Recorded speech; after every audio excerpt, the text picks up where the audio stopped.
Gerhana matahari adalah fenomena yang terjadi ketika bulan terletak di antara bumi dan matahari. Ketika bumi, bulan, dan matahari sejajar, bayangan bulan jatuh di bumi menutupi matahari.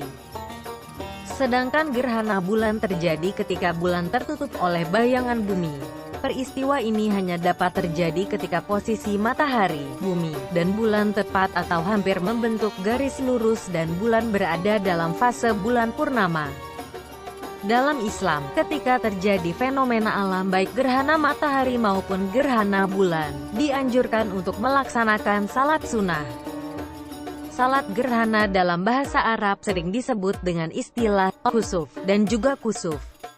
Secara bahasa, kedua istilah itu sebenarnya punya makna yang sama. Namun di kalangan ulama banyak dalam penggunaannya, istilah khusuf digunakan untuk gerhana bulan dan kusuf untuk gerhana matahari. Salat gerhana adalah salat sunnah muakkadah yang ditetapkan dalam syariat Islam sebagaimana para ulama telah menyepakatinya. Dalilnya adalah firman Allah Ta'ala. Dan dari sebagian tanda-tandanya adalah adanya malam dan siang serta adanya matahari dan bulan. Janganlah kamu sujud kepada matahari atau bulan tetapi sujudlah pada Allah yang menciptakan keduanya. Qs Fussilat 37. Maksud dari ayat tersebut merupakan seruan Allah untuk tidak menyembah matahari atau bulan, melainkan melaksanakan salat kepada pencipta fenomena alam. Dalam hadis, Rasulullah Shallallahu Alaihi Wasallam pun berkata, sesungguhnya matahari dan bulan adalah sebuah tanda dari tanda-tanda kebesaran Allah. Keduanya tidak menjadi gerhana disebabkan kematian seseorang atau kelahirannya. Bila kalian mendapati gerhana, maka lakukanlah salat dan berdoalah hingga selesai fenomena itu. HR Bukhari dan Muslim. Salat gerhana dianjurkan kepada siapa saja, baik dalam keadaan mukim di negerinya atau dalam keadaan safar, baik untuk laki-laki atau untuk perempuan. Meski tidak wajib, namun salat sunnah ini merupakan salat sunnah muakkadah yang sangat dianjurkan bahkan mendekati wajib. Apalagi mengingat fenomena alam ini tidak terjadi secara rutin bahkan ada yang terjadi ratusan tahun sekali. Salat gerhana matahari dan bulan dikerjakan dengan cara berjamaah, sebab dahulu Rasulullah mengerjakannya dengan berjamaah di masjid. Salat gerhana secara berjamaah dilandasi oleh hadits Aisyah radhiyallahu anha. Salat gerhana dilakukan tanpa didahului dengan azan atau iqomat. Yang disunahkan hanyalah panggilan salat dengan lafaz as-salatu jamiyah.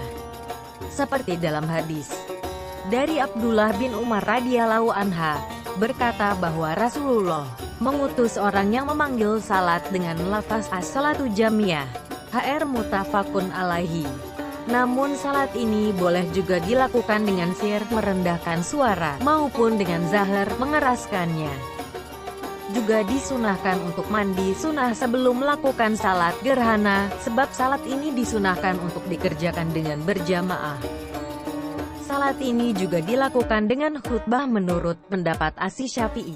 Khutbahnya seperti layaknya khutbah Idul Fitri dan Idul Adha dan juga khutbah Jumat. Sebagaimana Aisyah radhiyallahu anha meriwayatkan, sesungguhnya ketika Nabi Shallallahu Alaihi Wasallam selesai dari salatnya, beliau berdiri dan berkhutbah di hadapan manusia dengan memuji Allah. Kemudian bersabda, sesungguhnya matahari dan bulan adalah sebuah tanda dari tanda-tanda kebesaran Allah Ta'ala.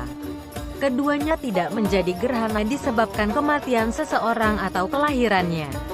Bila kalian mendapati gerhana, maka lakukanlah salat dan berdoalah hingga selesai fenomena itu. HR muttafaqun alaih.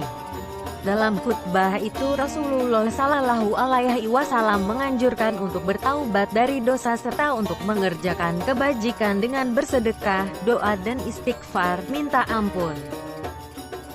Sebagaimana disebutkan dalam hadis dari Abdullah bin Amr berkata, tatkala terjadi gerhana matahari pada masa Nabi Shallallahu Alaihi Wasallam, orang-orang diserukan untuk salat as-salatu jamiyah. Nabi melakukan 2 ruku dalam 1 rakaat, kemudian berdiri dan kembali melakukan 2 ruku untuk rakaat yang kedua.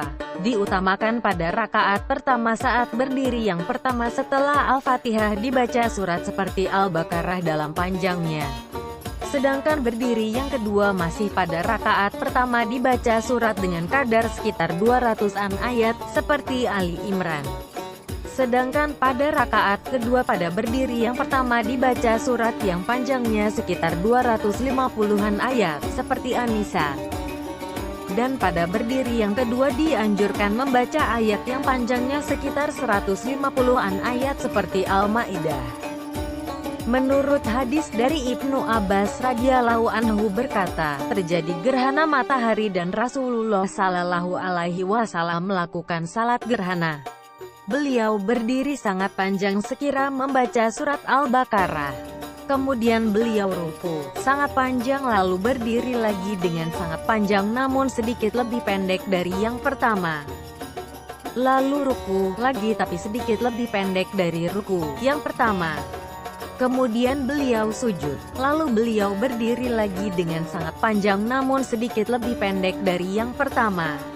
Kemudian ruku, panjang namun sedikit lebih pendek dari sebelumnya.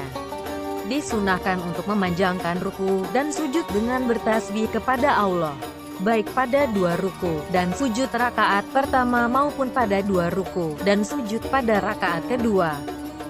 Yang dimaksud dengan panjang di sini memang sangat panjang, sebab bila disamakan dengan ukuran bacaan ayat Al-Quran, bisa dibandingkan dengan membaca 180, 70, dan 50 ayat surat Al-Baqarah. Panjang ruku dan sujud pertama pada rakaat pertama seputar 100 ayat surat Al-Baqarah, pada ruku dan sujud kedua dari rakaat pertama seputar 80 ayat surat Al-Baqarah. Dan seputar 70 ayat untuk ruku dan sujud pertama dari rakaat kedua. Dan sujud dan ruku terakhir sekadar 50 ayat. Wallahu a'lam bishawab.